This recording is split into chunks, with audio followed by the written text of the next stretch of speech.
Oke guys, ketemu lagi dengan Firman Aulia sebagai host sub-channel Ngepot dari channel Ride My Dream Channel.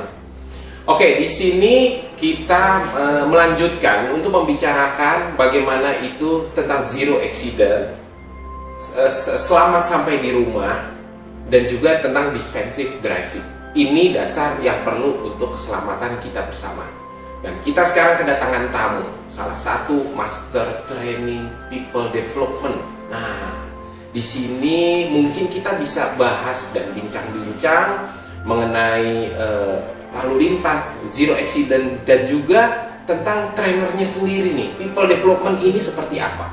Dan juga jangan lupa guys, subscribe channel kami dan klik tombol jempol. Oke, kita lanjut. Kita perkenalkan tamu kita, itu Mas Ervin. Silakan Mas Ervin, perkenalkan. Oke, matur nuwun Mas Firman. Ya, terima kasih teman-teman semua. Selamat pagi, semangat pagi untuk kita semua. Ya, assalamualaikum warahmatullahi wabarakatuh. Senang ketemu dengan teman-teman semua di acara Ngepot. Ngepot. Luar biasa sekali nih. Acaranya kepot-kepotan di sini kita ya. Oke, terima kasih Mas Firman. Tadi Mas Firman sudah sedikit share kepada kita, termasuk saya sendiri ya. Saya perkenalkan. Nama saya Ervin Agung Priambodo. Alhamdulillah saya selama ini kurang lebih hampir 15 tahun berkecimpung di dunia people development, pengembangan sumber daya manusia. Jadi bagaimana kita meningkatkan potensi yang ada di diri kita, karena Tuhan sudah memberikan potensi yang sangat besar bagi kita. Hanya saja barangkali kita belum tahu potensi-potensi itu untuk kita kembangkan dan kita tingkatkan menjadi lebih optimal, khususnya dalam kehidupan kita pribadi, dengan masyarakat, dan dengan tempat kerja kita. Itu yang kita harapkan. Kurang lebih seperti itu sih, teman-teman. Istilahnya memaksimalkan kitanya sendiri, gitu. Ya, memaksimalkan. Jadi people development. Betul. Jadi masing-masing manusia itu kan pasti beda ya. Yes. Beda. Misalnya dia suka apa, dia ininya di mana, gitu kan. Betul. Keahliannya juga beda, gitu kan. Bisa nggak ceritain salah satunya nih, misalnya di perusahaan apa? Ya. Atau misalnya people-nya sendiri, orangnya sendiri gitu. Oke. Ya, ini Mas, sebetulnya Tuhan itu sudah memberkahi kita ketika kita semenjak kita lahir ya sampai saat ini, itu dengan segala potensi yang luar biasa. Hanya saja terkadang kita belum tahu di mana itu titik kelebihan kita, potensi yang besar yang kita miliki. Kita lebih sering justru fokus pada sisi negatif kita. Saya kurang ini, saya kurang ini, saya kurang itu, dan lain sebagainya. Dan lebih banyak fokus ke sana. Dan sibuk ngurusin hal-hal yang itu terus. Nah, ketika kita sibuk ke sana, akhirnya waktu kita habis. Kenapa nggak kita fokus aja? Ternyata kita punya potensi yang lainnya. Yang jago di sini, jago. Nggak semua bisa jadi. Tidak semua orang dilahirkan kan harus menjadi dokter dong. Nggak semua orang dilahirkan harus menjadi profesor. Tidak semua orang dilahirkan harus jadi insinyur. Ya, meskipun orang banyak selalu bermimpi kalau nanti kerja mau jadi apa, jadi dokter, jadi profesor, jadi insinyur atau dan lain sebagainya. Itu profesi-profesi yang hebat. Tapi banyak daripada kita pun sebetulnya punya potensi yang di luar situ, yang pun itu hebat-hebat juga. Ya kan? Misalkan menjadi seorang artis, sampai sekarang jadi YouTuber. Zaman dahulu, zaman Mas Firman sih, bukan zaman saya. Itu kalau ditanya profesi apa, maunya ini itu, nggak ada tuh. Tapi kalau anak sekarang ditanya mau jadi apa, jadi YouTuber, jadi vlogger, jadi apa dan lain sebagainya. Itu berarti apa? Dia punya potensi-potensi yang besar, barangkali yang dulu tidak terlihat. Dan sekarang, zaman sekarang ini kita mempunyai kesempatan untuk meningkatkan dan mengoptimalkan potensi kita, passion kita di tempat yang benar. Nah, akan lebih bagus lagi kalau kita udah tahu potensi yang kita miliki, kemudian kita tempatkan di tempat yang benar dan mendapatkan support dari lingkungan atau inner circle-nya, keluarga, inner circle-nya ada. Insya Allah dia akan menjadi pribadi yang mulia, pribadi yang unggul, pribadi yang mulia. Bagaimana dengan di tempat klien-klien yang saya pernah bantu? Ya memang seperti Mas Firman tadi sampaikan, nggak semuanya itu rata, manusia beda-beda. Tapi ini kan tinggal kita bagaimana, seperti kita menyatukan sebuah mozaik atau puzzle. Puzzle itu kan kalau kita pecah sendiri, kita bingung ini jadi gambar apa. Nah, disinilah kita menyatukan puzzle itu, potensi itu yang ada dalam organisasi. Lu jago apa, gue jago ini, lu jago apa. Akhirnya kita bergabung bersama. Di situ itu menjadi sebuah engagement, kekuatan yang sangat besar dan maha dahsyat bagi suatu organisasi. Daripada kita memaksa seseorang untuk berubah, itu sama halnya dengan kita memaksa bebek untuk tiba-tiba berkokok seperti ayam jantan, atau memaksa ayam jantan pun untuk berenang seperti bebek. Meskipun mereka sama-sama unggas, tapi mereka punya kompetensinya berbeda. Biarlah ayam berkokok sendiri seperti ayam jantan, biarlah bebek berenang seperti bebek, tapi mereka jago di bidang masing-masing. Nah, sekarang bagaimana kita mengoptimalkan potensi mereka, kemudian dikolaborasikan mereka, sehingga mereka menjadi suatu kekuatan yang dahsyat dan memberikan benefit bagi organisasi, bagi perusahaan, dan bagi masyarakat. Kurang lebih seperti itu, Mas. Siap. Tuh guys, jadi gini guys, bahwa kita itu masing-masing punya passion yang beda-beda, dan passion itu memang harus dimaksimalkan. Nah, itulah fungsinya people development. Betul. Dan untuk perusahaan ini tadi barusan dituturkan oleh Mas Ervin bahwa memang setiap karyawan itu berbeda-beda. Akan tetapi kalau perbedaan itu dijadikan satu, dijadikan puzzle yang bagus, itu akan mengengage perusahaan itu untuk jadi maju. Nah, kadang-kadang banyak perusahaan-perusahaan yang hanya melihat satu sisinya saja, tapi dia tidak melihat sisi-sisi yang lain. Nah, itu guys, itu masukan bagus buat kehidupan kita. Oke, kita lanjut Mas Ervin. Nah, sekarang Mas Ervin selama ini nyetir mobil, ya kan? Pasti mau dong selamat sampai di rumah. Wah, sudah tentu. Nah, pasti mau dong, nggak ada kecelakaan di jalan. Sudah tentu. Nah, Mas Ervin kan sudah kurang lebih tahu mengenai defensive driving. Itu sebenarnya menurut Mas Ervin nih, itu sama nggak sih dengan people development, atau misalnya defensive driving itu keuntungannya tuh untuk kita tuh apa? Very good. Makasih sekali Mas Firman. Ya, teman-teman semua. Tadi yang Mas Firman sampaikan atau Mas Firman tanyakan tadi sama nggak sih? Gini, ini tidak ada hasil risetnya ya, tapi hanya saya lakukan analisa, saya lakukan analisa saja sendiri. Kebetulan emang saya seorang driver, saya juga memegang kendali. Saya sudah memegang kendali mobil saya, diperizinkan oleh ayah saya itu sejak SMA di situ, dan alhamdulillah sampai saat ini pun masih pegang mobil sendiri juga. Itu kenapa? Karena berkendara ini itu merangsang motorik kita.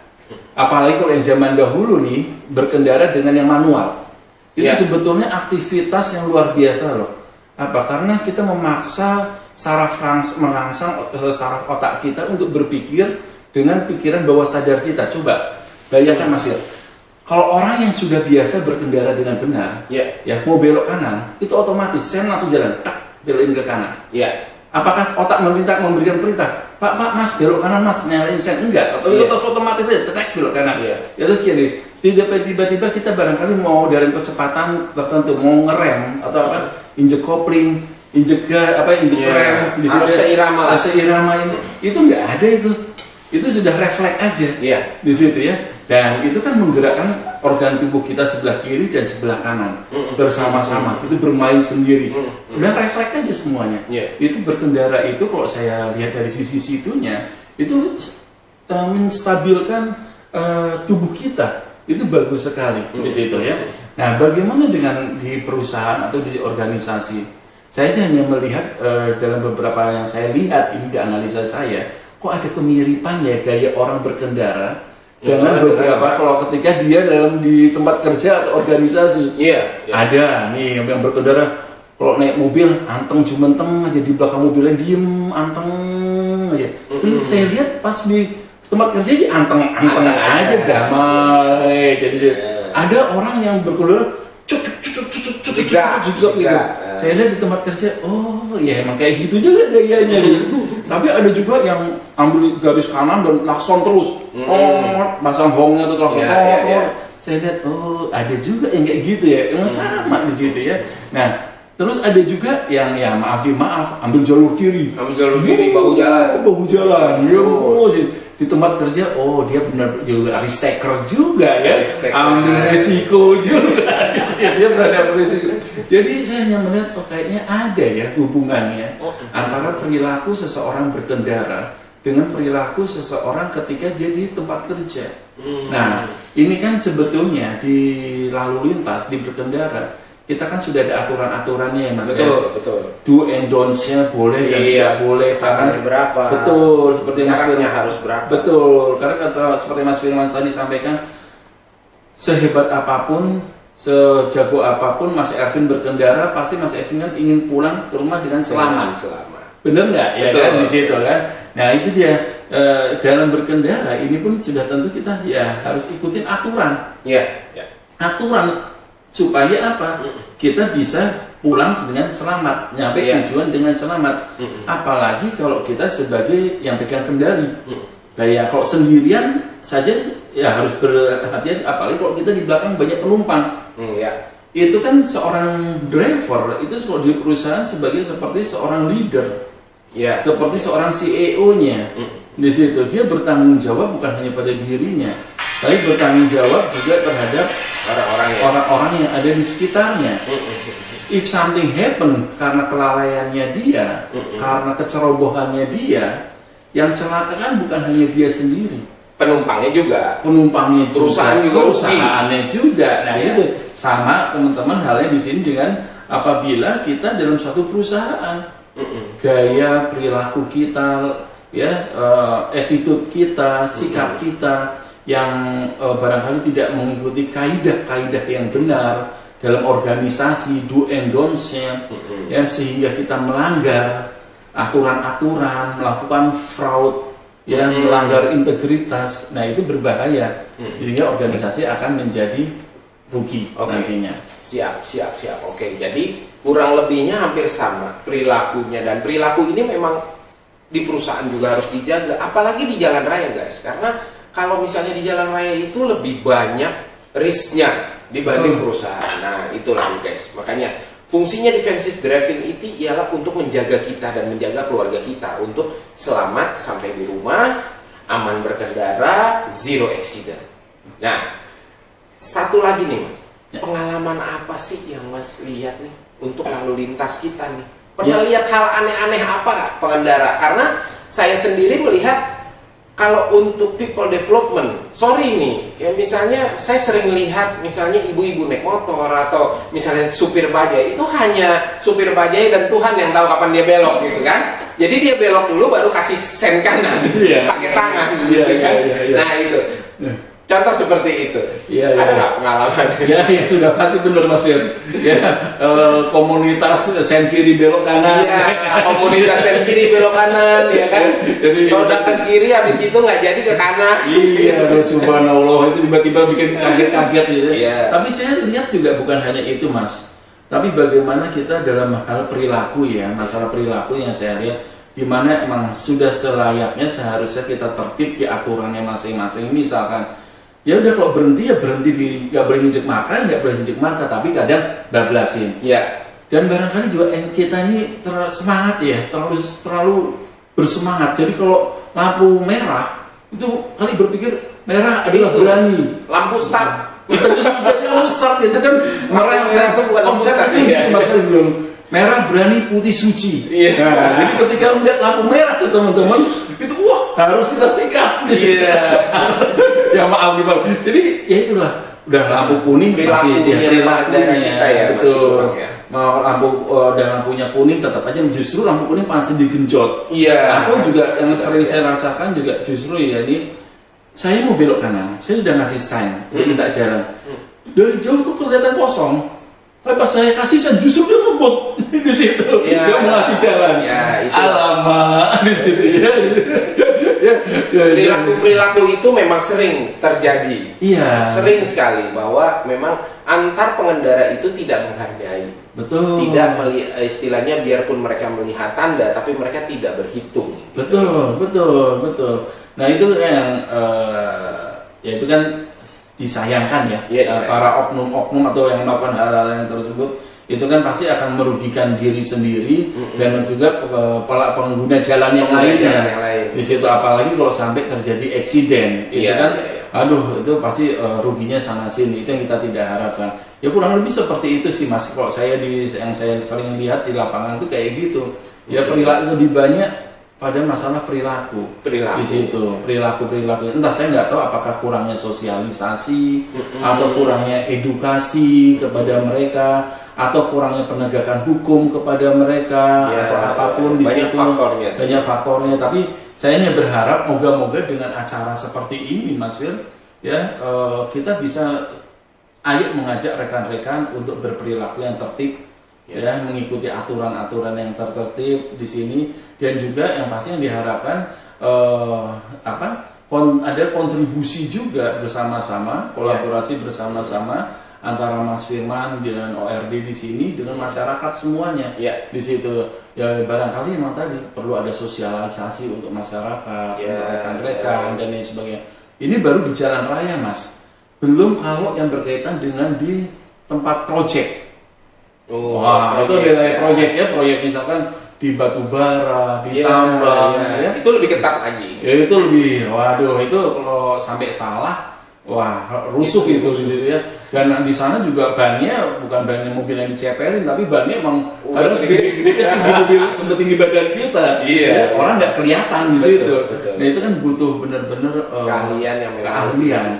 Nah ini barangkali yang diharapkan, justru yang diharapkan ya teman-teman Mas Firman bisa memberikan sosialisasi, memberikan pembelajaran untuk kita semua, karena banyak Nyun Sewu Mas Fir, banyak orang itu di kita yang saya tahu berkendara itu berlandaskan otodidak. Nah itu ya otodidak. Nyun Sewu barangkali dulunya dia kenek, akhirnya dia jadi sopirnya di situ ya kan, otodidak saja.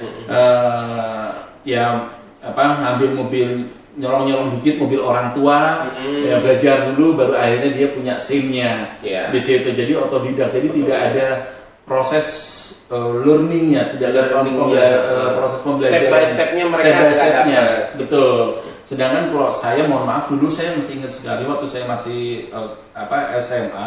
Ayah ini saya belum ikut saya untuk mendapatkan SIM ikut belajar di situ, di salah satu lembaga lah saya ikut belajar di situ. Tapi di rumah ayah saya tahu bahwa ini anak udah harus berkendara, megang kendara, lalu udah usianya sudah cukup. Ayah saya cuma bilang, coba pertama kamu belajar menyesuaikan dirimu dengan istilahnya ayah itu kayak kokpitnya itu, dashboardnya. Jadi masih ingat sampai sekarang itu saya lakukan.